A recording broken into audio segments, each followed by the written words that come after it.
يرفع الله الذين آمنوا منكم والذين أوتوا العلم درجات والله بما تعملون خبير. Bismillahirrahmanirrahim. Assalamualaikum warahmatullahi wabarakatuh. Innal hamdalillah nahmaduhu wa nusalli ala rasulihil karim wa ala alihi wa ashabihi ajma'in, amma ba'd. Faqad qala ta'ala fi kitabihil karim, yarfa'illahu alladhina amanu minkum walladhina utul ilma darajat wallahu bima ta'maluna khabir. وقال تعالى يا أيها الذين آمنوا كتب عليكم الصيام كما كتب على الذين من قبلكم لعلكم تتقون. وقال رسول الله صلى الله عليه وسلم من سلك طريقا يلتمس فيه علما سهل الله له به طريقا إلى الجنة أو كما قال رسول الله صلى الله عليه وسلم. Para jamaah hadirin hadirat yang insyaallah dirahmati oleh Allah Ta'ala, lagi-lagi kita bersyukur kepada Allah karena pada pagi hari ini Allah Ta'ala telah berikan kita taufik, hidayah, inayah sehingga kita dapat berkumpul di tempat yang sangat mulia, majlis yang sangat mulia, rumahnya Allah, majlis ilmu. Maka mudah-mudahan kehadiran kita di tempat ini dihitung oleh Allah Subhanahu wa Ta'ala sebagai suatu ibadah. Amin amin ya rabbal alamin.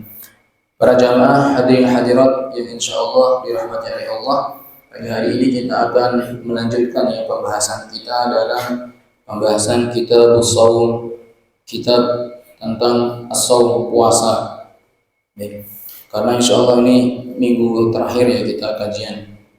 Minggu depan kita sudah memasuki bulan Ramadan, maka kita akan membahas tentang fikih puasa, syaratnya, rukunnya, apa saja yang membatalkan puasa, kemudian niat itu seperti apa, kapan niat itu diucapkan, kenapa setelah sholat witir itu kenapa harus membaca niat. Kita akan bahas pada pagi hari ini insyaallah.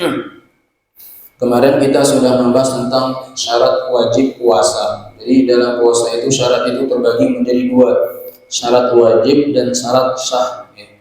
Syarat wajib itu diantaranya yang pertama al-Islam, dia harus beragama Islam. Artinya selain agama Islam maka puasanya tidak diterima oleh Allah Subhanahu wa Ta'ala.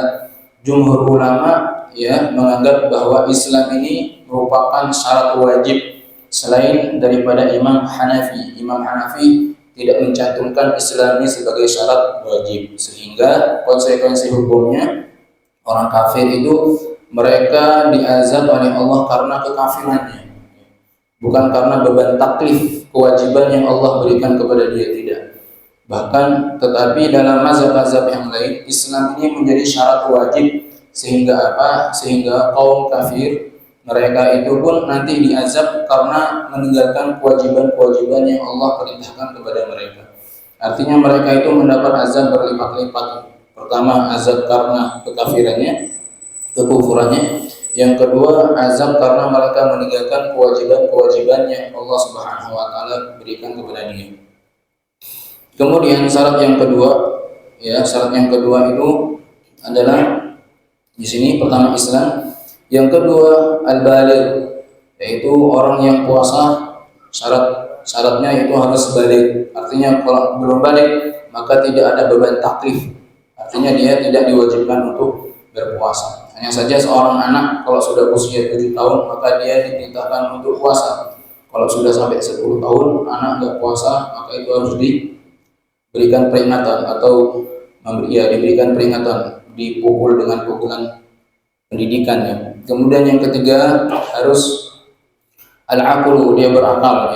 Artinya orang yang gila maka tidak wajib baginya untuk puasa.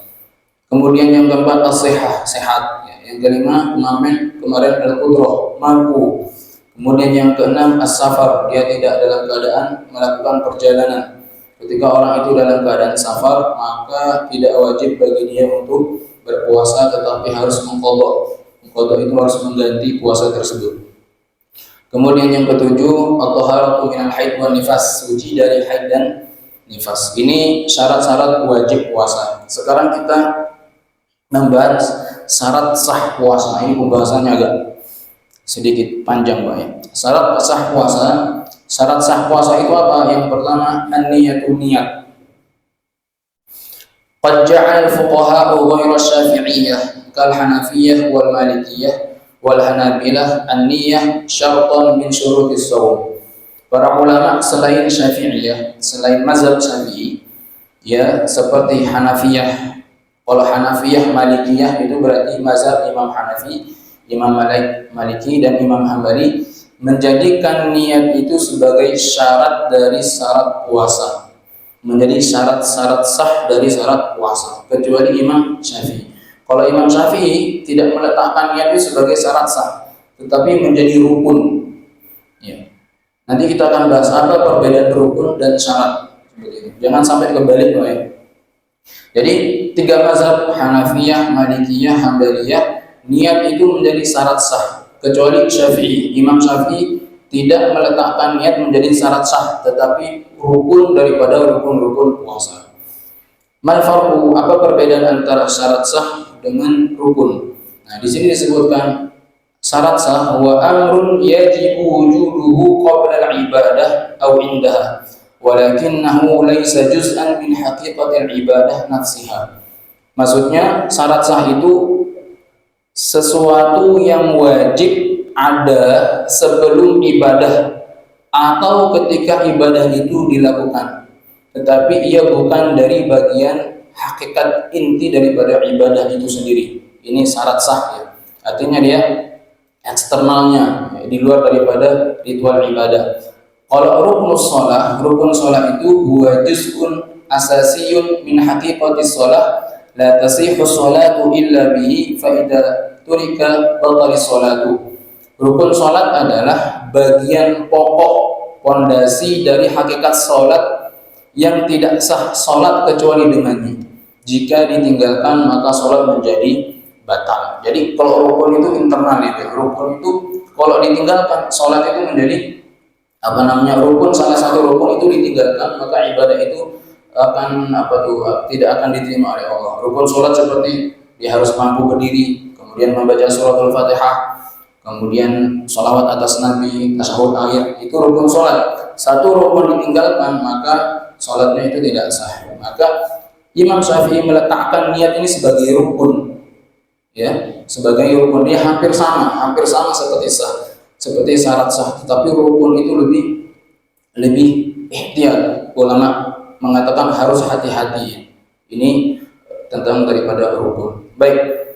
Yang kemudian masalah niat, wa mahallu niyati al-qalbu la lisan. Ini pembahasan niat agak sedikit panjang, Pak. Dan tempat niat itu adalah di dalam hati, bukan pada lisan. Faman lafadha bin niyati bi lisanihi la yalzam an yakuna nawa bi qalbihi. Maka orang yang melafadzkan niat dengan lisannya belum tentu ia berniat di dalam hatinya. Wa man nawa bi qalbihi wa lam yalfid bi lisanihi faqad sahhat niyatuhu. Dan orang yang berniat dalam hatinya meskipun tidak melafadzkannya dengan lisan maka telah sah niatnya. Wa qala al-Malikiyah al-ula tarku talaffuz binniyah. Ulama Malikiyah mengatakan yang lebih utama adalah meninggalkan pelafatan niat. Ini menurut ulama Malikiyah. Jadi nggak perlu kita melafadzkan niat nawaitu shauma atau usolli fardhu, itu nggak perlu.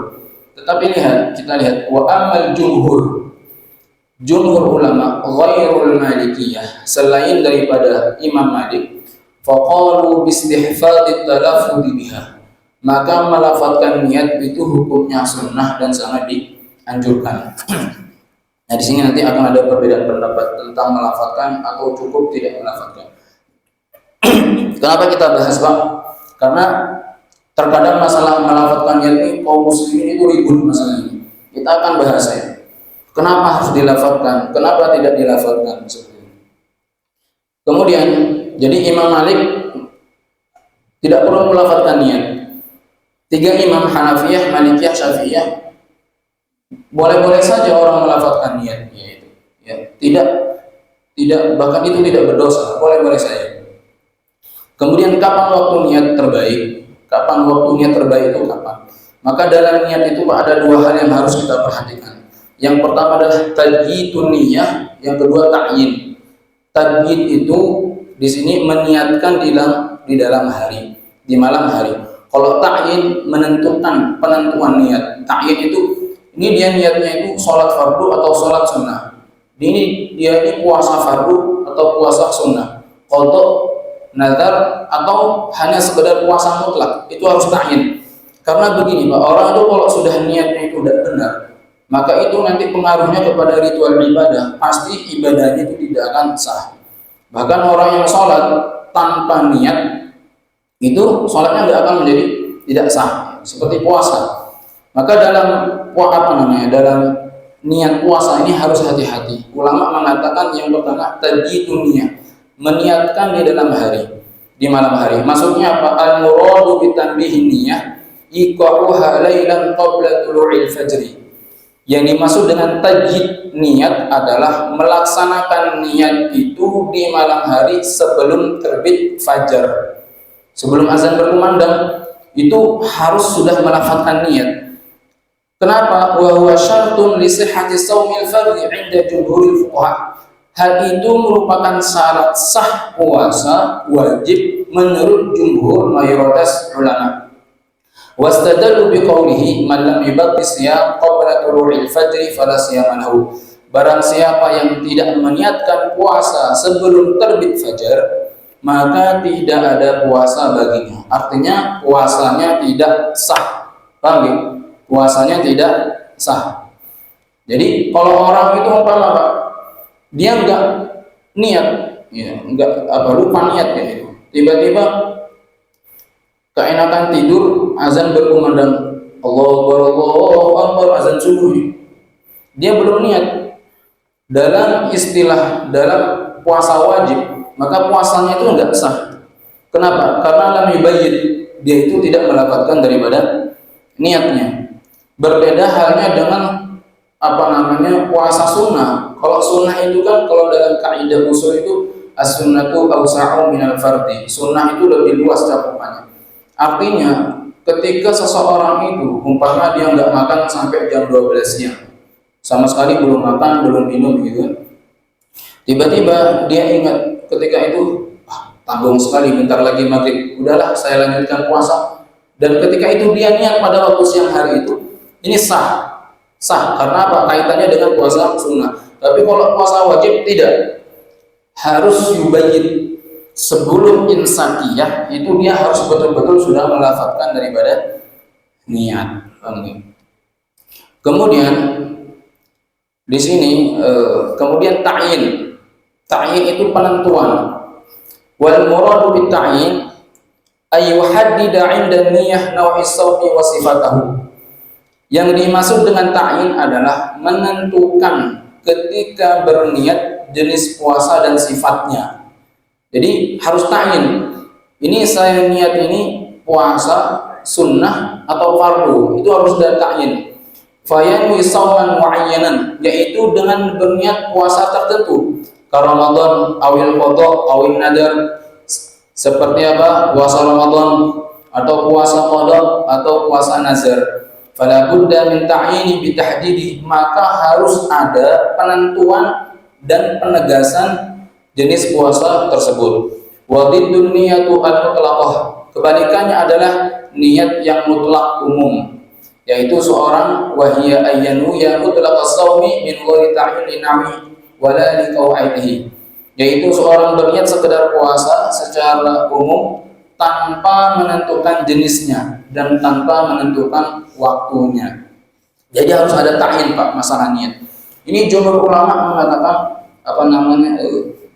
dalam niat puasa wajib ini, puasa Ramadan itu harus hati-hati ya. Yang pertama, tabyid, usahakan niat itu sebelum terbitnya fajar. Yang kedua, harus menentukan ta'yin. Ini saya puasa fardu atau daripada sunnah. Paham ya? Nanti kita akan bahas lagi di sini ya. Kemudian satu niat itu untuk suatu puasa. Satu niat untuk satu puasa. Yustaratu jumhur ulama ayyakuna likal yaumin min ayyamin shaum niyatul mustaqillah.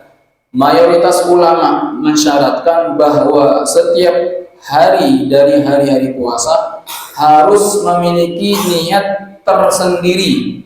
Li'anna shauma 'indahum ibadatul mustaqillah fi kulli yaumin. Karena menurut para alim ulama, ya, puasa adalah ibadah yang berdiri sendiri pada setiap harinya. Walaysa ibadatun wahidatun muttasilun tul syahri. Bukan satu ibadah yang bersambung sepanjang bulan, bukan satu paket. Nah ini, jadi umpama kita puasa 30 hari, ya berarti 30 kali niat. Kalau 29 hari, berarti 29 kali niat. Tidak boleh satu niat itu mewakilkan untuk 30 hari, karena sepakat ulama puasa itu mustaqillah, tersendiri dia, satu hari sendiri, 2 hari sendiri. Tidak seperti sholat fardu, Bang. Kalau sholat fardu itu kan satu paket ya.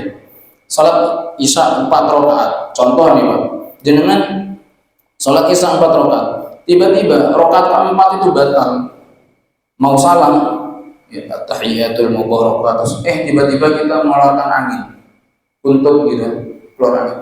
Maka secara otomatis semua sholatnya itu dari rakaat pertama sampai rakaat terakhir itu batal. Kenapa? Karena satu paket. Kalau puasa mustaqilah, tersendiri dia. Makanya harus ada niat setiap hari. Contoh seseorang itu puasa tanggal 22 sampai 25 hari. Nah, hari yang ke-26 dia nggak puasa karena dia dalam keadaan safar atau sakit. Maka yang rusak itu puasanya pada hari ke-26 itu. Hari pertama, kedua, ketiga, keempat sampai ke-25 yang dia istiqomah puasa itu nggak rusak. Paham ya? Karena apa? Ibadah mustaqillah. Kalau seandainya ibadah Ramadan ini bukan mustaqillah, satu paket, susah Bang. Ulama mengatakan rumit. Kenapa?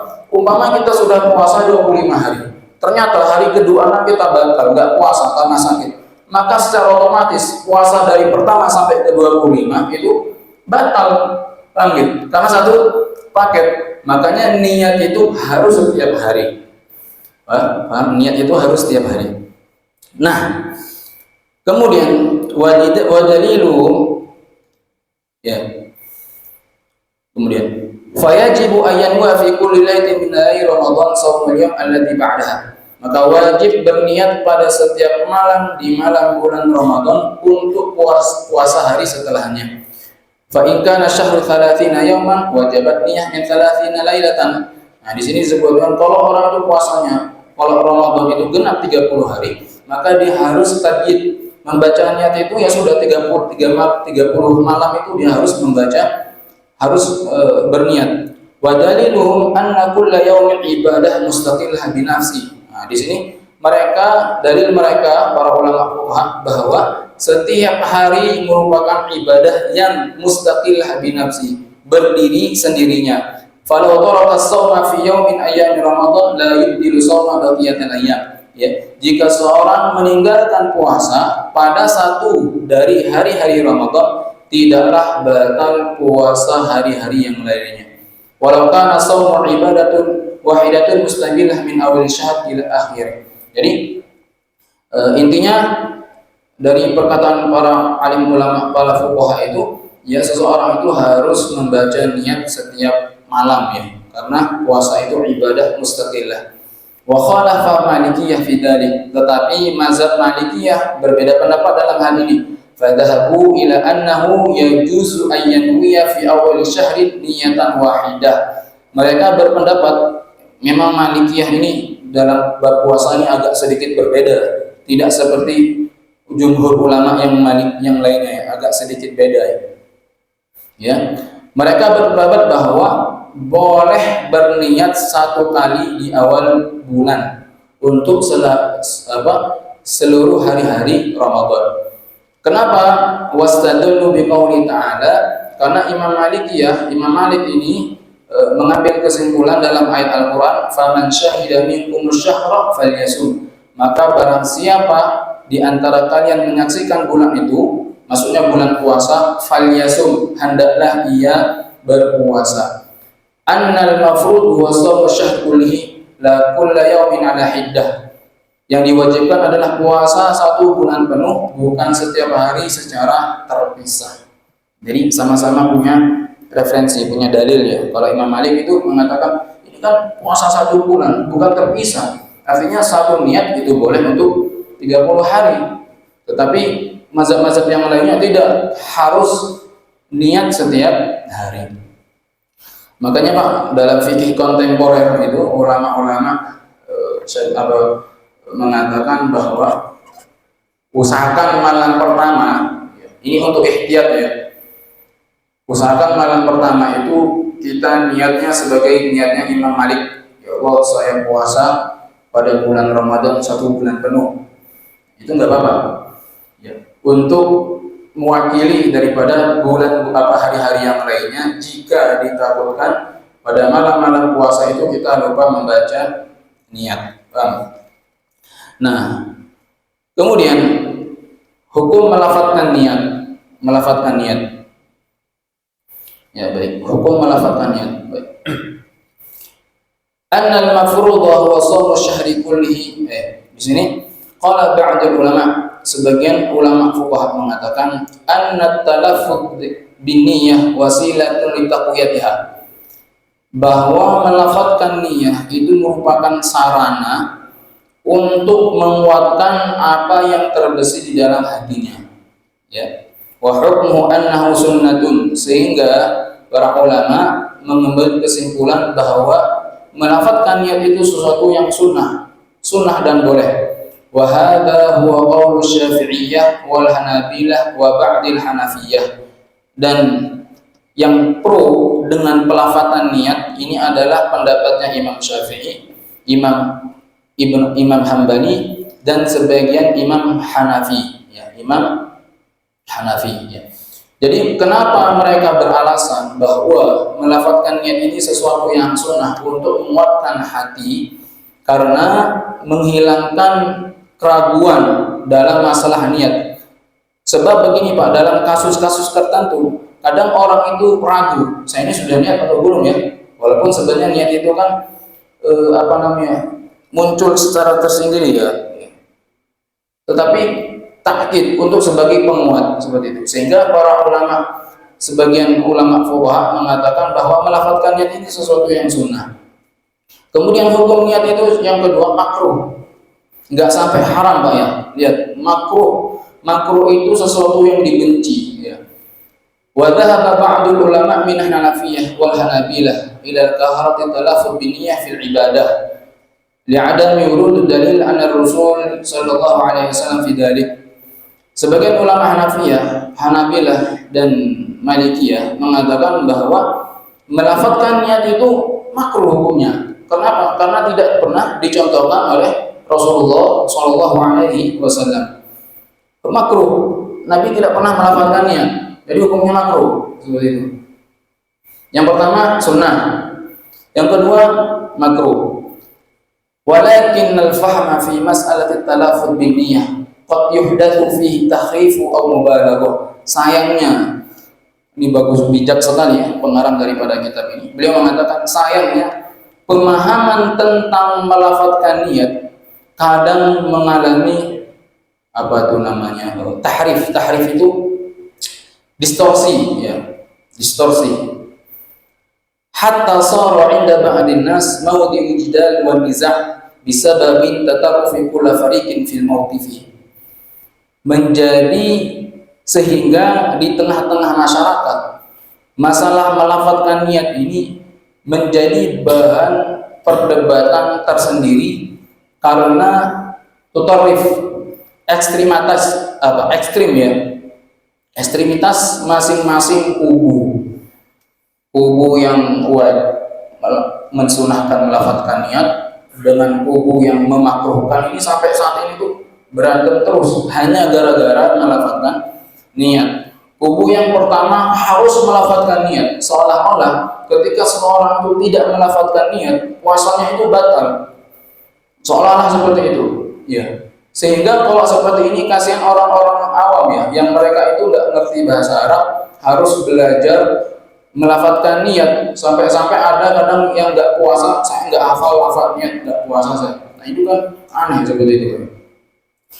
Yang parah lagi nih, kubu yang paling ekstrim menganggap bahwa melafadzkan niat itu ngapunten bid'ah yang tidak pernah dicontohkan oleh Rasulullah SAW, bahkan sampai menyesatkan.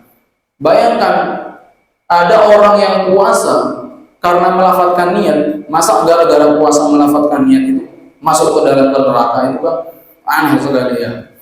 Maka dalam hal ini kita harus bijaksana, Pak ya. Artinya apa? Para ulama fuqaha itu tidak sampai menyesatkan orang yang melafadzkannya. Jatuhnya itu hanya makruh saja. Kalau makruh itu artinya boleh dilafadzkan, boleh tidak. Bahkan jumhur ulama mengatakan melafadzkan itu boleh-boleh saja kalau umpama kita itu untuk meyakini kita itu akan puasa. Contoh begini, Pak. Para ulama mengambil satu kesimpulan hadis. Ini hadisnya sahih. Ketika Rasulullah itu lapar, nggak makan di siang hari, nggak sampai siang hari nggak makan. Tiba-tiba Rasulullah datang kepada Siti Aisyah. Ya Aisyah, hal fihi ta'am? Wa ya Aisyah, apakah ada makanan? Saya mau makan. Maka Siti Aisyah mengatakan, ma'indana ta'am ya Rasulullah. Wa ya Rasulullah, kita ini lagi nggak ada makanan ini. Perhatikan, Rasulullah mengatakan, fa'idan inni sha'imun. Kalau begitu saya akan puasa. Maka ulama ahli hadis mengatakan Rasulullah secara tidak langsung melafadzkan ikhbar, memberikan pemahaman, memberitahu kepada Aisyah, saya itu akan puasa. Sebenarnya Rasulullah itu bisa-bisa saja tidak melafadzkan itu. Udahlah.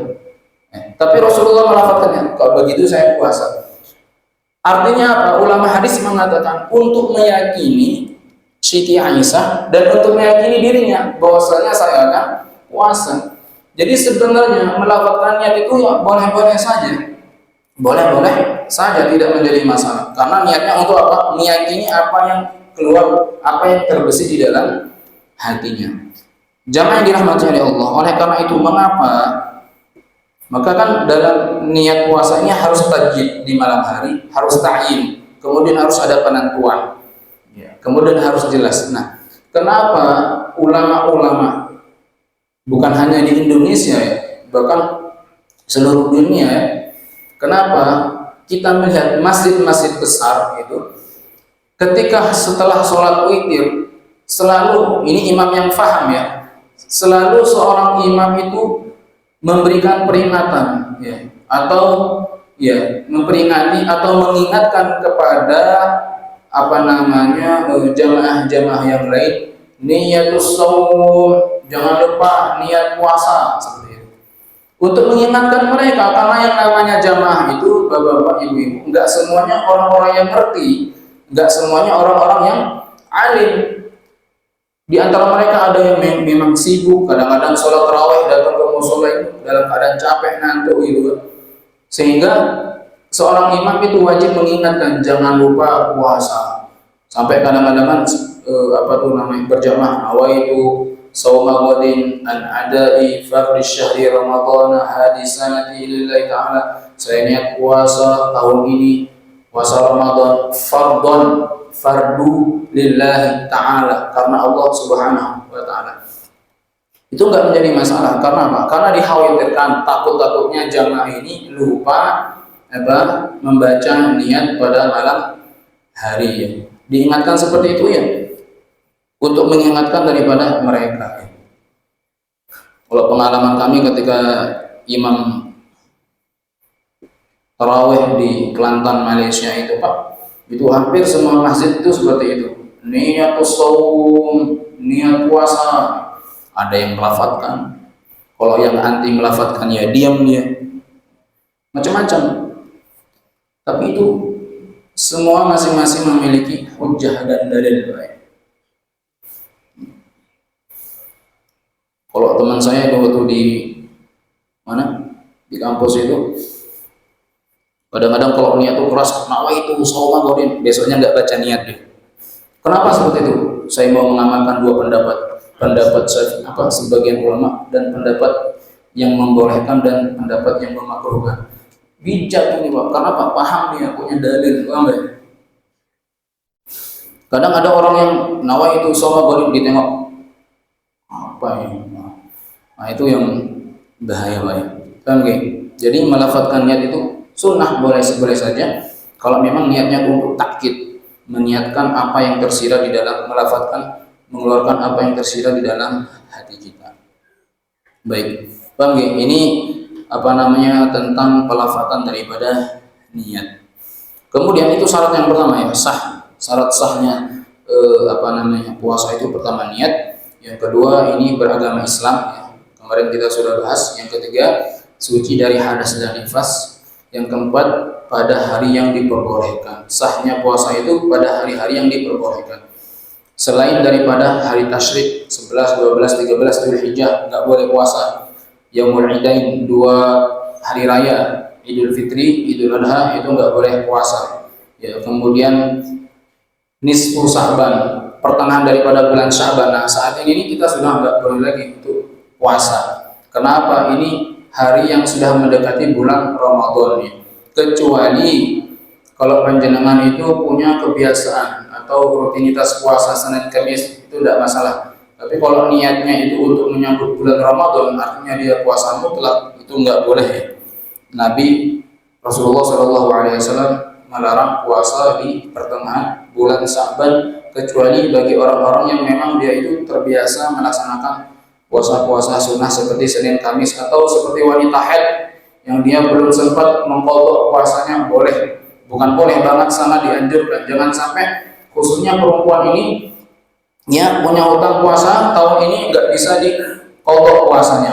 Kalau sudah jumpa lagi dengan bulan Ramadan, konsekuensinya mudha'af, dilipat ganda. Nah, ya, artinya apa?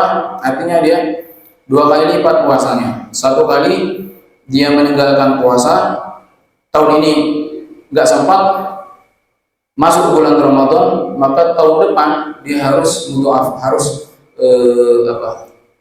harus puasa sebanyak 2 kali. Paham ya? Jadi 1 kali ditinggalkan, qadanya menjadi 2, seperti itu. Kenapa? Karena dia lalai dari mengqadha puasa wajib yang dia Baik. Kemudian jamaah yang dirahmati Allah, kita akan melanjutkan tentang mubtilus siyam, hal-hal yang membatalkan puasa. Yang pertama al-aklu wasyarab amdan, makan minum secara sengaja. Ini sudah jelas batal puasanya. Tetapi Pak, perlu diketahui yang dimaksud dengan al-aklu wasyarab amdan ini, kalau sesuatu itu sudah masuk di tenggorokan. Kalau masih di dalam rongga, itu tidak membatalkan puasa. Makanya kadang-kadang seorang istri ya, ketika dia memasak makanan untuk suaminya, dia ngicipin sedikit. Batal nggak tuh Pak? Nggak batal. Yang penting jangan ditelan. Kalau ditelan, batal. Tapi kalau hanya sekedar asin, itu harus betul-betul langsung dibuang ya. Kumur-kumur kemudian dibuang. Itu tidak menjadi masalah, tidak membatalkan puasa, tetapi hukumnya makruh, Kemudian al-jima' fi nahar Ramadan amdan, melakukan jima' bersenggama dengan istri pada siang hari Ramadan. Itu membatalkan puasa. Ada yang mengatakan sampai keluar itu batal, mohon tapi kalau nggak sampai keluar, pasti sampai keluar kan? Nggak mungkin nggak keluar. Ya, itu batal puasanya. Dan ini bahaya ini. Kafarahnya apa? Yang pertama, dia harus memerdekakan budak. Nggak ada budak, puasa syahraini mutatabi'in, 2 bulan berturut-turut. Wah, nggak mampu. Sebulan aja loyo, apalagi 2 bulan. Kalau nggak mampu, dia harus memberikan makan 60 orang miskin setiap hari. 1 hari itu 1 mud. 1 mud itu 1 sok berarti 2,7 kilogram atau 3 kilo seperti itu. Boleh diuangkan, boleh diuangkan. Kalau 3 kilo itu berarti beras berapa Pak? Harganya ini dengan lauk-lauknya katakanlah 50.000. Nah berarti 1 hari itu 50.000 beserta lauk gitu ya, 50.000. Berarti 60 orang miskin, berarti 50.000 kali 60. Kemudian inzalul mani amdan, mengeluarkan mani secara sengaja. Kemudian al-istiqa amdan tu'amidul qahi, atau dia muntah secara sengaja, itu membatalkan puasa. Kalau muntahnya karena mabuk dan perjalanan dia tiba-tiba muntah, itu tidak membatalkan puasa. Tapi kalau muntahnya itu disengaja, di mulutnya digorok-gorok gitu kan supaya puasa muntah, itu membatalkan puasa. Al-haid wan nifas, haid dan nifas membatalkan puasa. Ar-riddah 'anil Islam, kemudian keluar murtad daripada Islam, maka dia pun membatalkan, itu pun penyebab pembatal puasa. Kemarin kita sudah bahas Bapak-bapak, seorang yang murtad, ya, orang yang murtad di pertengahan Ramadan tiba-tiba dia masuk Islam lagi, ya. Syawal dia masuk Islam, maka ketika dia murtad 15 hari yang dia enggak puasa, itu wajib diqadha murtad ya. Tapi kalau orang yang kafir asliyun, kafir asli itu yang memang lahir dia sudah kafir, kemudian dia untuk masuk Islam di pertengahan Ramadan, maka dia tidak perlu mengqadha puasa karena dia memang kafir asli. Tapi kalau umpama dia masuk Islamnya jam 12 siang, dia masuk Islam, dia jam 12 siang masuk Islam ya, maka ketika itu sudah wajib baginya untuk berpuasa. Tapi dia pagi sudah makan Pak Ustaz, maka jam 12 itu dia melatih dirinya untuk tidak berpuasa sampai ke sore hari, maksudnya sampai menjelang buka puasa, paham gitu ya? Seperti itu. Kemudian di antara sunah-sunah puasa, ta'jilul fitri, menyegerakan berbuka ketika sudah yakin masuk waktu maghrib. Ulama ini menyebutkan yang dimaksud dengan ta'jilul fitri yaitu menyegerakan berbuka puasa, itu menyegerakan itu maksudnya tuh ketika ta'jil itu sudah makan makanan yang ringan saja, jangan sampai kita tertinggal untuk melaksanakan salat maghrib. Kadang ada orang Pak nggak biasa, dia takjil itu dia langsung makan makanan besar, ayam, rendang, saking enaknya sehingga salat maghribnya terlambat ya. Jadi yang dimaksud dengan ta'jil al-fitri menyegerakan untuk berbuka puasa segera untuk melaksanakan salat maghrib. Yang kemudian ta'khirus sahur, mengakhirkan sahur mendekati waktu subuh. Nah, sekarang banyak terjadi orang banyak yang setelah melaksanakan sholat tarawih makan banyak, juga langsung diniatkan untuk sahur. Boleh saja, tetapi dia akan kehilangan keutamaan sahur. Karena waktu sahur itu waktu yang barokah. Tasahharu fa inna fis sahuri barakatan. Hendaknya kamu sahur karena di dalam waktu sahur itu banyak sekali waktu-waktu yang berkah. Ya, waktu sahur itu kita gunakan untuk sahur, kemudian untuk berdoa, karena itu waktu yang sangat berkah ya. Kemudian doa indal fitri, berdoa ketika berbuka puasa. Allahumma laka suntu, atau Allahumma dhahabat doa, macam-macam doanya itu Pak, sama-sama punya dalil ya. Kemudian tarfi asab wa nahwiha, menjaga lisan dari ucapan kotor, dusta dan pertengkaran. Al-iktsaru minas shadaqah wa qiraatil Qur'an, memperbanyak sedekah dan membaca Al-Quran. Sedekah pada bulan puasa ini, Masya Allah, pahalanya dilipat gandakan oleh Allah. Membaca Al-Quran pun seperti itu, pahalanya dilipatkan oleh Allah. Hampir semua negara Pak, kalau sudah bulan puasa, itu yang namanya sedekah itu Masya Allah. Karena mereka paham pahalanya itu dilipat gandakan, apalagi membaca Al-Quran.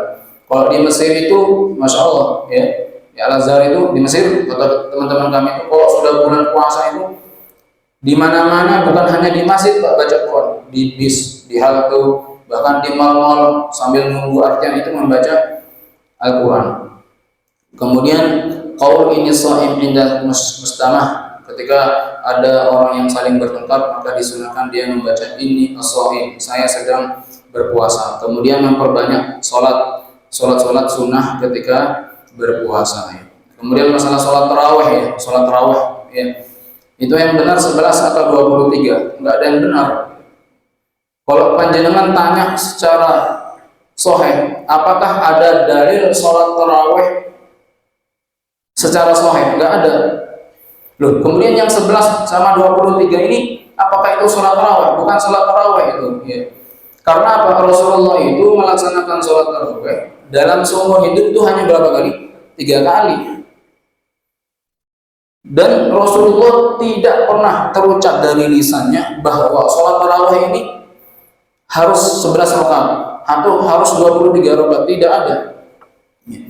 Kalau kita melihat hadis Siti Aisyah radhiyallahu anha, hadis sahih, kata Siti Aisyah, aku tidak pernah Rasulullah SAW melaksanakan sholat malam lebih daripada 11 rakaat, baik di dalam Ramadan maupun di luar bulan Ramadan.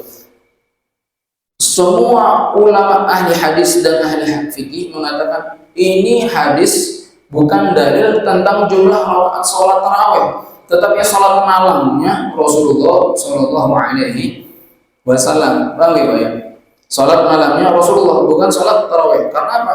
Karena di sini juga disebutkan di luar bulan Ramadan Rasulullah pun melaksanakan sholat 11 rakaat. Dan itu hanya 3 kali Rasulullah melaksanakannya sholat tarawih. Kemudian yang 23 rakaat itu apakah itu dari Rasulullah? Tidak. Itu ijtihadnya daripada Sayyidina Umar radhiyallahu anhu. Karena dulu Pak, sholat tarawih ini bilangannya itu berbeda-beda. Pada zaman Umar bin Abdul Aziz itu sholat tarawih 36 rakaat. Karena begini, maka begini Pak, dalam jumlah sholat sunnah itu ada namanya kaidah kan, sholat sunnah itu nggak ada batasan, tidak seperti sholat fardu sudah ditentukan 3, 2, 4, 4. Tapi kalau sholat sunnah itu nggak ada batasan, berapa puluh kali kita melaksanakan sholat sunnah boleh. Bapak mau melaksanakan sholat tarawih saking josnya 60 rakaat boleh, 40 rakaat boleh, ya 45 rakaat boleh, mau sholat sampai subuh boleh, nggak ada larangan. Karena sunnah ini kan luas nih, lebih luas cakupannya. Ya, boleh 11, boleh 23 rakaat. Bapak jos nih, oh sudahlah saya mau tambah 27 rakaat, boleh saja. Jadi nggak ada yang baru, Pak. 11 itu bukan dalil sholat tarawih, tapi dalil sholat malam. Yang 23 itu adalah ijtihadnya Sayyidina Umar radhiyallahu anhu. Jadi Pak, saya ingatkan lagi, masalah fikih ini adalah hasil daripada ijtihadiyah. Paham ya? Ijtihadiyah. Sehingga apa?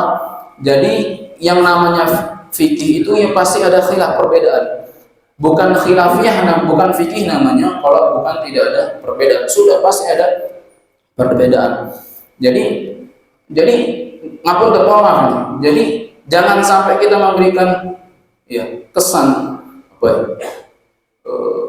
bahwa 11 rakaat itu sholatnya Muhammadiyah, 23 rakaat itu sholatnya NU. Berarti loh, NU sama Muhammadiyah ini kan belum ada di zaman Rasulullah. Apakah Sayyidina Umar NU? Atau apakah Siti Aisyah itu Muhammadiyah? Enggak boleh kita ngasih label, wah ini Muhammadiyah. Enggak, tidak. Ya. Ngapunten, saya punya guru dari Saudi. Itu Masya Allah, setelah sholatnya itu hari pertama 11, hari kedua 23, besoknya lagi kadang-kadang cuma berapa rakaat, cuma 4 rakaat kemudian witir, macam-macam. Sehingga pernah teman kami tanya, antum ini kok nggak konsisten ini? Yang nggak konsisten tuh antum katanya. Saya berdiri konsisten mengamalkan ijtihadnya Sayyidina Umar, mengamalkan orang yang beranggap sholat tarawih 11 rakaat, kemudian mengamalkan kaidah-kaidah fikih. Nggak ada hitungan baku dalam jumlah rakaat sholat tarawih. Paham ya? Itu masalah daripada sholat tarawih. Kemudian jamaah yang dirahmati oleh Allah Subhanahu wa taala, mungkin ini saja ya yang kita bahas untuk pada hari ini tentang tentang puasa. Mudah-mudahan kita bisa maksimal ya puasa pada hari ini 1447 Hijriah, sehingga puasa itu menjadi maghfirah, ampunan untuk kita semua. Amin amin ya rabbal alamin. Baik, subhanallah wa bihamdika asyhadu an la ilaha illa anta astaghfiruka wa atubu ilaik. Wassalamualaikum warahmatullahi wabarakatuh.